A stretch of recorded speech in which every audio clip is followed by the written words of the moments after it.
My First Two Loves, Chapter 69, Naughty and Nice. Universe either really loves me or really hates me. I haven't figured out which. But as I stared awkwardly at the bed Ava and I would be sharing for the week, one thing was clear. It definitely had a sense of humor. So, it looks like just one bed. I guess it's a good thing I don't talk in my sleep, huh? How do you know you don't? You know, since you're asleep. Oh, well, then I guess we're about to find out? Ava climbed into the bed and whipped out her phone while I hung back, mentally cringing. What was that? Don't say anything else, just get in the bed, roll over, and... Emma? You gotta see this. I was scrolling through Picta, and look what I found. She tilted the phone in my direction until I saw a picture of us together as freshmen, my head pressed to her temple, her hand resting casually on the crook of my hip. We were practically babies. If you think that about this one, then you've got to see the rest of these. Ava patted the spot next to her on the bed, and I climbed up next to her to get a closer look. The scroll after scroll laid the story of our friendship out in plain sight. Dances, parties, sleepovers. See, there's no reason this has to be any different than it was back then. Just you, me, and... A text from Bay. I just think it's funny how a notification popped up before she could finish, and each of us froze in our tracks. I should take a look at this. Ryan.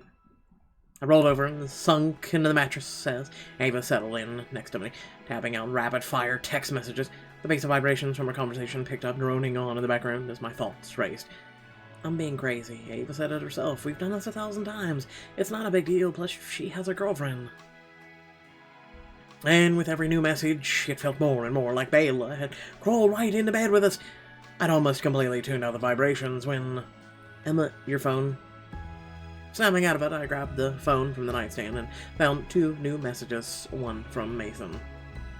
Hey, what do you think about hanging out like we used to in the old days? Meet me in my room? And one from Noah. Hanging out with the gang was fun, but I'm dying for something more low-key. You busy? Being technically an adult had its advantages. There were things even my dad couldn't say no to, like getting a tattoo or buying a car. But if I got caught sneaking around to hang out with either of the guys at Slade, he'd ground me until I was his age. Even still. Ava, can you cover him for me? I need to go see one of the boys. Sure, why not? I lingered on the edge of the bed, trying to dissect her tone until she looked over at me and sighed. Sorry, I don't mean to be such a grump. I'm just trying to figure things out with Bay. Oh, is everything okay? Yeah, we're great, just a lover spat. But I should probably call her, smooth things over. Something in her voice sounded off and I wanted to question it, but she said they were fine. Was it even my place to point it out?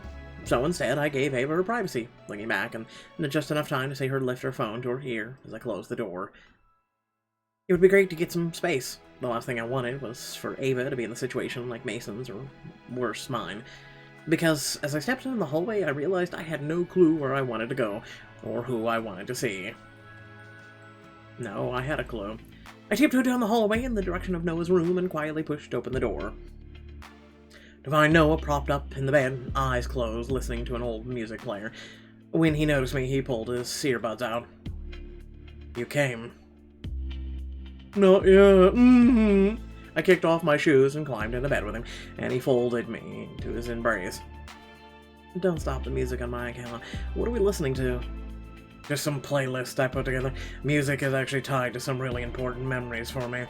I thought we could listen to a few songs, maybe get to know each other a little more.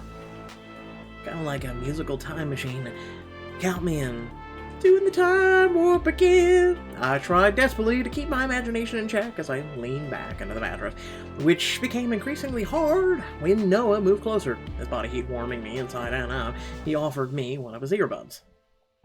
I just have the one headset, so we'll have to stay pretty close. Fine by me. He flicked through his library, tilting the screen so I could see thousands of songs flew across the screen, soundtracks filled with For Another Lifetime. Finally, I saw a song I recognized. How about this one? It's a great song to cuddle to, if you're into that sort of thing. I'm into you, Emma, and all the cuddling you want. Why do women question if men want to cuddle or not? You should want to cuddle her, because it shows they have a soft side. Noah folded himself around me, and I pressed my back into his chest. He hesitated for a moment, and then draped his arm over my waist. I took his hand in mine, studying the lines and creases and the size compared to my own. When I looked back, his eyes were closed, the face a picture of peace, and I couldn't help but wonder, would I be the memory attached to this song from now on? I could get used to this, you know, if it's what you wanted. Me too. As the music played on, I closed my eyes, letting it wash over me. The soft tones and Noah's warmth lulled me into a comfortable doze. Noah sighed contentedly in my ear, and as much as I wanted the moment to last forever, we both knew it was quickly coming to an end. How much longer do I get to keep you? Not too much. I should probably start heading back. I turned to face him, and he pressed his forehead to mine, looking deep into my eyes before closing his own, afraid of what I might see. Vulnerability wasn't his usual nature, but he was clearly trying. I know this is a big risk, and not to sound ungrateful or anything, but it feels like you just got here. Think you can stay for a few more minutes? I really want to say goodnight the right way. And how exactly is that? I guess I can stay a little longer. I wrapped my arms around his neck and brought my chest flush against his as I brought my lips to his. He groaned in satisfaction, and my stomach clenched deliciously. I miss this. Secret makeouts? No. I ran my hands across his back and shoulders before drifting down his muscular chest. This, being close to you, having a moment to ourselves. He tried to hide his smile as he pressed a kiss to my hand, but I could hear it in his voice. I missed you too. But now that you mention it, we do spend a lot of time sneaking around. Yeah, as much as I appreciate the vibe out here, our principal's vacation getaway isn't ideal for alone time. But at least the cabin gives us some breathing room. We just have to get a little creative about taking advantage of it. I'm gonna sound crazy, but wish we were the ones sharing a room. Your dad's head would explode. Maybe, but think of the possibilities. I pushed against mattress, and rolled us laying Noah flat on his back before straddling his hips. I took his hands in mine and guided them over the dips and curves of my frame, watching as his breathing increased. Behind closed doors, we could do whatever we wanted. Even this. His fingers kneaded the flushed skin of my thighs, setting me on fire. I bit back a moan and watched Noah's eyes light up as he realized the power of his touch. In seconds, he flipped us back and buried his face into my neck, hands roaming my body as I panted in his ear. Especially this. His skin burned hot against me, his heart pounded, and when his eyes met mine, I could practically see the inner turmoil. Noah was coming apart at the seams, and I was secretly proud that I was the one making him lose control for a change. There was always something about him that made me feel like the sexiest girl alive, and for once I wanted to tap into it.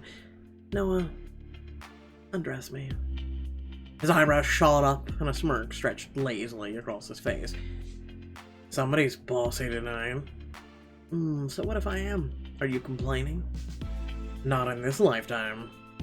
He pulled the first bit of fabric over my hand, and let it slip from his hands onto the bedroom floor. I like a girl who knows what she wants and isn't afraid to ask for it. Who said I was asking? I wanted him bad, but I felt my heart drop at the thought of all this going away. Noah seemed to know it, and suddenly he knew exactly how to calm me down. Hey, don't worry. No expectations. I'm just happy to be with you. I'm happy too. He pulled me into a fiery kiss, his mouth opening his mouth to me while his hand hitched my leg over his waist. The other hand teasingly drifted over my sensitive skin as he rocked his hips into me. Enjoy the ride. I locked my legs around Noah's waist and dug my fingers into his back, desperate to keep him close. Noah moved in a way that made me throw my head back. I felt alive and like I could do anything with him and be totally safe. Lost in the moment, I called out his name loudly. He silenced me with a passionate kiss before pulling back to look at me with mischievous eyes. As much as I like hearing I'm doing a good job, your dad's right next door. If we thought we had to sneak around before, imagine what we'll have to do if he walks in on this. He jerks his head at the tangled sheets, and the two of us dangerously intertwine. I shifted my hips the slightest bit and watched as Noah closed his eyes to enjoy the sensation. Glad I wasn't the only one affected. Grounded, wouldn't even begin to cover it. On the bright side, we could definitely be pen pals until he lets you out of your ivory tower. Pen pals, Noah Harris, are you saying you wouldn't scale the tower to see me? The climb's a piece of cake. It's the piranha-infested moat I'd have a problem with. We laughed together softly, and then untangled myself from him and climbed to my feet. While I slipped in my clothes as Noah watched thoughtfully, and for a moment he was silent, and then, your dad is the reason we're sneaking around, right? Immediately, my thoughts went to Mason down the hall, and even Ava sleeping soundly in our bed. You don't know that. Dad was an easy excuse, but I'd be lying if I said neither of them were a factor. Noah would see it written all over my face. So I kissed him on the cheek and eased open his bedroom door. Good night, Noah. Before heading out and closing it behind me. As I quietly snuck back to my room, I passed Mason's door. Faintly, I could hear he was still awake. Mason did say he wanted to see me tonight. Maybe I don't have to choose after all. Oh, for the love! I tiptoed down the hall in the direction of Mason's room and quietly pushed open the door. When I slipped inside, I found Mason dozing in a homemade fort. At the sound of the door closing, he poked his head out and shot me a sleepy smile. There she is. Sorry I'm late. Don't sweat it. I've waited years for this. What's a couple more hours? I got down on my hands and knees and crawled in, careful not to bring the sheets down around us. Your room's always been a pigsty. This is, a lot even for you. Hey, be nice. I got all of this stuff so we could have a fort like we used to. Mason gestured to the broomstick holding up the sheet he'd fashioned as the roof with a grin. Not too bad for a one-man job, huh? What do you think? I looked around and pretending to consider the fort before testing the broom's sturdiness with a light tap. Considering every fort you dreamed up caved in on us, I say, not too shabby. Mason took my hands and pulled me close until I was nestled into the crook of his arm, as we relaxed in the pillows scattered around Mason's side. See? Just like old times. Not exactly. In the good old days, we were surrounded by junk food. I'm talking about peanut butter cups and popcorn as far as the eye could see. And a small mountain of M&Ms for Mac, I remember. Unfortunately, when I went to raid the pantry, my mom was busy making the menu for her fancy dinner, so all I got were these. He held out 2 small after-dinner chocolates, and I took mine, unwrapping it with care. The more things change, the more they stay the same. Cheers to that. We tapped the candies together before popping them in our mouths. I brought my head to Mason's chest and listened to his heartbeat slow and steady as he massaged my back. The rhythmic in and out of his breaths slowly lulled me into a comfortable doze, and I felt myself drifting away in his arms. Wake up, sleepyhead. I'm not sleeping. I was resting my eyes. And snoring. I was not, says every woman known to man that ever snores but says they don't. But maybe I should go. The last thing we need is anyone finding us both in here. Already? I thought for sure we'd have more time. After all, we've got a lot of catching up to do. He ran a hand down my side, his thumb tracing the dip in my waist, and instantly my heart picked up to the pace. Oh, for the love of really. We get around, don't we? I guess I can stay a little longer. I slid my hand over his chest, feeling the muscular frame beneath the fabric of his shirt. His arms tightened around me, and I breathed in the smell of his skin. In the grand scheme of things, this part of our relationship was relatively new, but everything about it felt like coming home again. Did you ever imagine it could be this easy, going from us to us? For the longest time, the border between friends and anything else felt more like a wall to scale than a line to cross. But I think it's only this easy because we've done everything else. Well, I wouldn't say everything else. I raised my eyebrows and Mason laughed before rolling me on the flat of my back. He hovered above me, his eyes darting to my lips. I meant everything friendly. Of course, there are more intimate things to figure out. Mason hooked a hand behind my knee, his fingers grazing the back of my thigh. And I want to know you completely, and for you to know me that way too. Mason leaned down and brushed his lips with mine so tenderly they tingled, and when I opened my eyes, his gaze was pure love. But I don't mind taking our time with that. Take our time, huh? That sounds perfect to me. As much as I want this... I gestured to our intertwined bodies tangling together in the small space before tucking my head into the crook of his neck. The thought of taking that next step is still scary.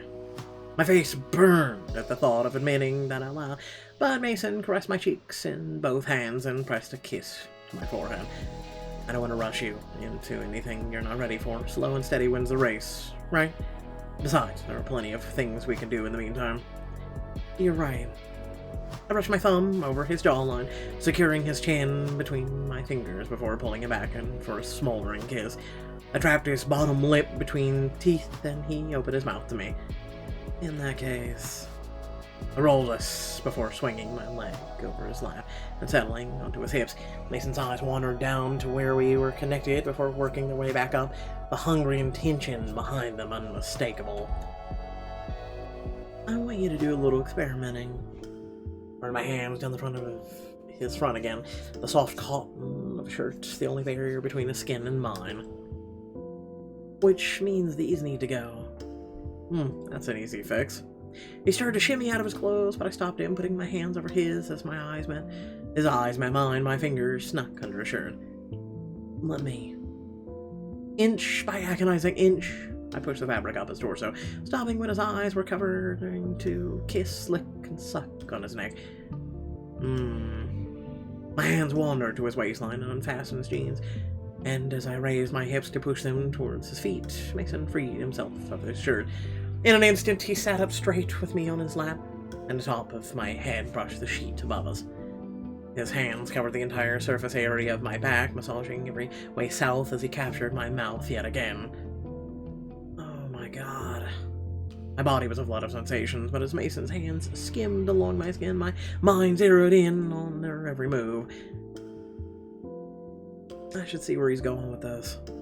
Maynard's eyes gripped his waist as his hands moved around to the front and slipped lower. I sighed into his mouth, and he doubled his efforts, each movement more and more precise. I squirmed, my fingers grasping for anything that could bear the intensity until finally I couldn't help but call out his name. Oh, another one of them. And accidentally bumping the broomstick, bearing the weight of the fort in the process. Oops. And all around us, household items clattered the floor. We froze, listening for the faintest sign that the collapse had woken his parents in the next room. When the house remained silent, I looked around to survey the structural damage. Another one bites the dust. At least this time it wasn't my fault. Not directly, anyway. So he's got those candles on that broomstick, right? Yeah, that's not a fire hazard at all. But I should get back. Mason swiped the mess to the side and took my hands as he walked me to the door. You know, in the good old days, you'd spend the night... Yeah, but that was the time of the footsie pajamas and taking off for hours to play. If we did that now, we'd be busy taking off each other's pajamas and playing footsie. I'm failing to see the problem with that. He tugged at my hand, turning me to face him, and gave me a gentle push into the closed door before laying a dizzying kiss on me. When he pulled away, my fingers flew to my lips, touching them just to be sure it was really happening. Good night, Mason. Good night, Emma. By the time I got back to the room, Ava was sound asleep, her phone dangling from her hand. I slipped it out of her palm and put it on the dresser just in time for her to roll over and sigh. Emma. Spending time with the boys had only strengthened their hold on my heart, but as I climbed into bed beside Ava, I couldn't help feeling that they'd have to make room for one more. Oh, for the love of Christ. Let me guess, tomorrow's Ava and Footsies? Maybe we can do like manicures and pedicures and sit and giggle and just, the boys will think we're being boys or girls and they'll go off and do boy things and shut the hell up. This book, I swear. Without further ado, I know what you girls do behind closed doors. And I demand pics. No, okay. Without further ado, hopefully I made you laugh. Please remember to like, share, and subscribe. And now description below, links to social media, Discord, and a few links to support me and my content. Please make sure to like and share the video and or channel. And make sure to hit that subscribe button so you receive more awesome content, especially when you ding that bell so YouTube goes, you want to be notified. Thanks again for watching. Catch you all later. Peace.